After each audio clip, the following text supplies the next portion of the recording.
Hello my dears, and welcome back to my corner of the internet. I'm Shannon, and today I've got another paranormal video to share with you guys. It's been a little while since I've filmed one of these. I feel like with everything that's been going on in the world and all of that just being stranger than fiction in and of itself, I wasn't in the right headspace to research and just talk about this. But it seems like now this is kind of becoming our new normal, at least for the next little while, and I'm finding myself getting more into the things that I've always loved, getting back to that. So anyway, today you guys are going to be talking about two haunted theaters here in Canada. And when I say theaters, I don't mean movie theaters. I mean theaters where plays are performed live on stage. Although one was originally a movie theater, but it later got transformed into a playhouse. Now it was interesting when I was doing a bit of research for this. Haunted theaters are all over the world, and there are some really extreme stories. So for today, dipping our toe back into it, I wanted to stick to two that are fairly close to where I live currently. But I could see there were some really interesting ones from America, over in Europe, and in the coming weeks we'll get into those as well, I think. But for today, the first one that I wanted to talk about, I actually came across in this book here, Haunted Canada. I've talked about this book before, I know, in paranormal videos, but I also did a book talk on it. But that was more just a general synopsis, and then if I would recommend it or not, which I would. But we're kind of going to take today's story, or one of today's stories, right from this book. And this is the one that takes place in my province's capital, in Edmonton in Alberta. And I'm just going to kind of read you this little story. It's not very long, and then we'll talk about it. But the story is called Stage Fright. So it says, as if the stress of performing live on stage in front of an audience of 145 people weren't enough to deal with, a ghost has been disturbing actors in the Walterdale Theatre for years. Stagehands say not a week goes by without some sort of paranormal activity being reported in the theatre. Most members of the theatre group try to ignore the unexplainable sights, sounds, and sensations, particularly during performances, but that's not always possible. Sometimes the ghost tries his best to stop the show from going on. Can you imagine? You're sitting, it's dark, it's quiet, you're getting ready to enjoy this show, and all of a sudden you're just hearing things and seeing things. Would you stay? I feel like you would, because you wouldn't know if it was part of the show or not. At least that's what I think. At least at first, right? Maybe afterwards you might think back on it, but I think in the moment you might think it was part of the show. One night, an actor was getting ready in the second floor dressing room before taking the stage. No one else was with her. She slipped into her costume and applied makeup while going over her lines. She stood and turned her back to the dressing table for just a moment, but that was enough time for the theater's ghost to act. The woman returned to the table only to discover her wig had been taken. A quick search of the dressing room turned up nothing. That's when panic set in. She needed the wig and was due on stage in 30 minutes. She ran around the theater, rounding up everyone who could help. They searched every square inch of the building. Finally, just moments before the curtain was set to rise, the wig was found on the main floor near a pile of stage props. Although the actor was relieved, no one could say how the wig had gotten there. I feel like that's such a frequent complaint when dealing with anything of paranormal, things either being moved or going missing entirely. Where do they put it? You know, it's one thing to be moved, but if it just goes missing, like where is it? A hair-raising experience is just one of the many times the ghost nicknamed Walter, after the theater he haunts, has inferred with the show. It's believed that he's the spirit of a volunteer firefighter who died in 1909 while the building was being constructed. The building was originally home to the oldest fire hall in Alberta. The fire hall was in operation until 1954 when it became a furniture warehouse, followed by the Walterdale Theatre in 1974. Since then, the theater has become a major part of Edmonton's thriving arts and culture scene, despite Walter's presence. He's often seen floating through the theater's halls, dressing rooms, and stairwells. He's fond of moving important props and costumes, like the runaway wig, when they're needed the most. Lights flicker and cold spots envelop theatergoers. The piano occasionally plays itself. And people have heard the tower bell ring loudly without anyone near it. As if that weren't enough, Walter is also known to walk loudly throughout the building at inopportune times. Richard Hatfield, the theater group's technical director, recalls the time that Walter tried his best to interrupt a show. Along with a few other crew members, Hatfield was in the theater's sound booth on the main floor. All was going well until they heard footfalls directly above their heads. Loud enough that Hatfield feared the audience would be distracted by the noise, he immediately called the crew that were upstairs and told them to stop clomping around. The response was unsettling, to say the least. I'm sure you can see where this is headed. No one on the second floor had moved in a long, long time. They'd all been still throughout the performance.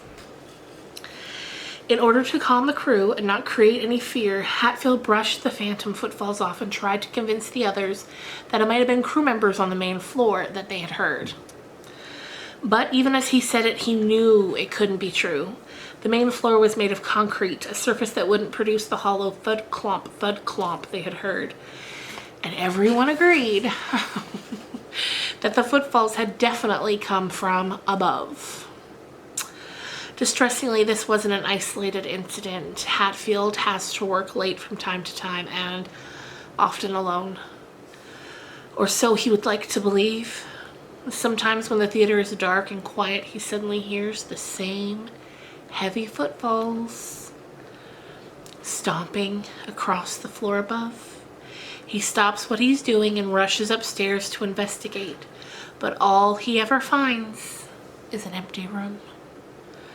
The place is quite dead. Dead, maybe, but silent, not in the Walter Dale Theater. So there is that just brief little story about it. I find that so interesting.